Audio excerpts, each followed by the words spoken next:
Ciao a tutti gli amici di mattoscacco.com e benvenuti in questa nuova video lezione. Parliamo ancora di aperture e di come il nero riesce a sfruttare un errore del bianco per vincere velocemente nella partita italiana. Le mosse che caratterizzano questa apertura sono E4, E5, cavallo F3 puntando su E5, cavallo C6 difendendo il punto E5 e sviluppando ovviamente un cavallo, e anziché alfiere B5, alfiere C4.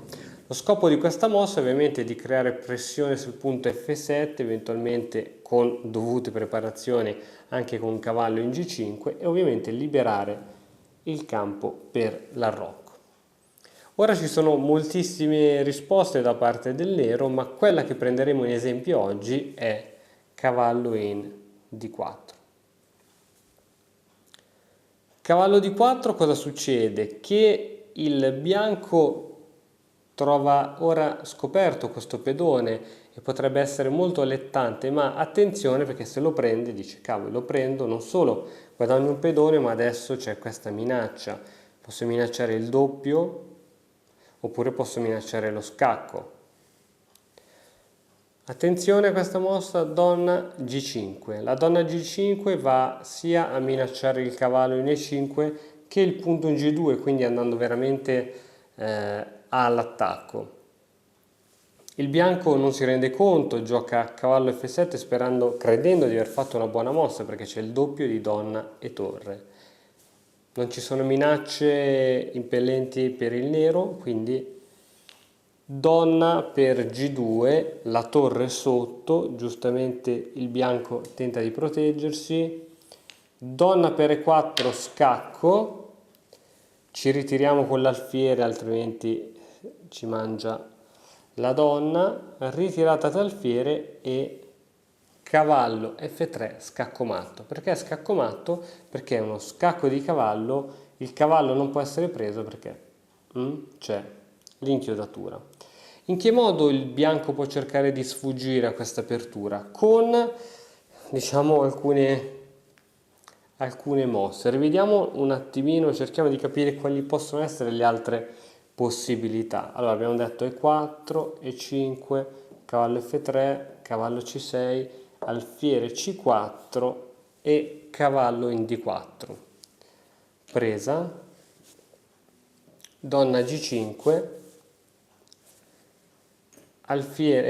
cavallo per F7 e donna per G2. Se adesso, anziché fare questa mossa qui, che porta alla disfatta, il bianco decide di prendere la torre, cosa succede? Andiamolo subito a vedere.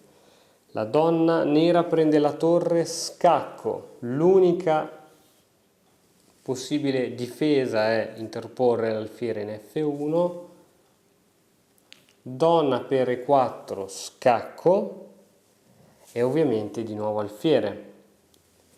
Ora attenzione che con cavallo F3 non c'è più lo scaccomato perché il re può comunque spostarsi. La mossa più forte a questo punto, ovviamente ci sarebbe anche questa, ma non è la più forte in questo momento, è alfiere C5. Alfiere C5 permette al nero di dare scacco matto in poche mosse. Per esempio, supponiamo che ora il bianco cerca di difendersi con D3, minacciando la donna, cavallo in F3 scacco, il re è obbligato a spostarsi in F1, donna in H4 e se ovviamente c'è la presa di cavallo c'è lo scacco matto qui. Quindi il cavallo abbiamo capito che non si può prendere. Che altro tipo di reazione può fare il bianco? Per esempio, ok, io interpongo qui l'alfiere e attenzione che ci sono sempre queste mosse. Scacco, il re praticamente è sotto matto, quindi neanche l'alfiere va bene. E allora se si gioca re in G2, benissimo. Donna per F2, il re è costretto ad andare o in H1 e segue subito il matto o in H3. A questo punto qui segue un bellissimo scacco matto del fiere con pedone in D6. Il re non può andare sul nero perché è controllato dalla diagonale, non può andare sul bianco perché c'è l'alfiere, non può andare sul bianco sempre perché c'è la donna. Quindi riuscire a trovare una via di scampo per questa trappola, per questo gambetto accettato, è pressoché impossibile.